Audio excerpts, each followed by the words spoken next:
মানে বুঝতে পারছেন না? মানে শার্প অ্যান্ড ক্লিয়ার। মেঘলা শাকিব চৌধুরীর মেয়ে না। শাকিব চৌধুরীর মেয়ে হচ্ছে শালিমা। মঙ্গলবারের থেকে আপনাদের পেয়ে যাবেন। ফাইনালি গরিব ঘরের রাজপুত্র 29 নম্বর পর্ব কবে আসবে বিস্তারিত আপনাদের বলে দেব। ঈদুল ফিতরের জন্য কি জন্য স্টপেজে থাকলো আজকে আপনাদের দেখিয়ে দেব কিভাবে কি আসবে আর কবে আসবে। ফাইনালি মঙ্গলবারে আপনাদের রিলিজ করা হবে এই গরিব ঘরের রাজপুত্র 29 নম্বর পর্ব।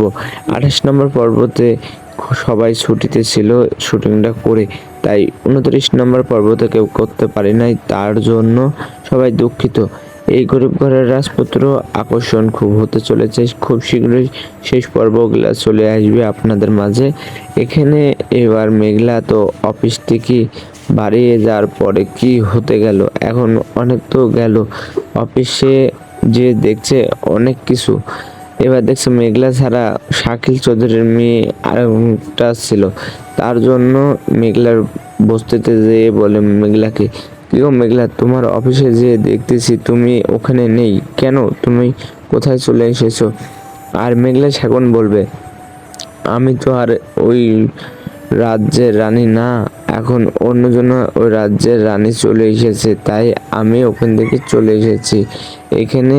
এবার বলবে, না তুমি আসল ওখানকার রানী, এখন ওখানকার রানী ও না তুমি ছিলে, তাই তোমার বাবা মা মিথ্যা কথা বলেছে। তাই তার বাবা মাকে জিজ্ঞাসা করে, এটা কি আসলে আপনাদের মেয়ে না অন্যজনের? এবার এক মুরব্বীকে জিজ্ঞাসা করে, এখানে মুরব্বীকে জিজ্ঞাসা করে, চাচা এই মেঘলাকে কোথায় পেয়েছিল মেঘলার বাবা মা? মেঘলার বাবা মাকে আবার বলে, আপনারা সত্যি কথা বলবেন কি না? এখানে এবার চাচা বলে, আমাদের বস্তির ডেনেতে পেয়ে গেছিল মেঘলাকে, ছোট্ট কালে থেকে এখানে আমার কাছে বড় হয়েছে। আজ থেকে মেঘলার বয়স 2.5 বছর থেকে মেঘলাকে কুড়ে পেয়েছিলাম, তার জন্য এখানে মেঘলার বাবা রাগিয়ে যায়।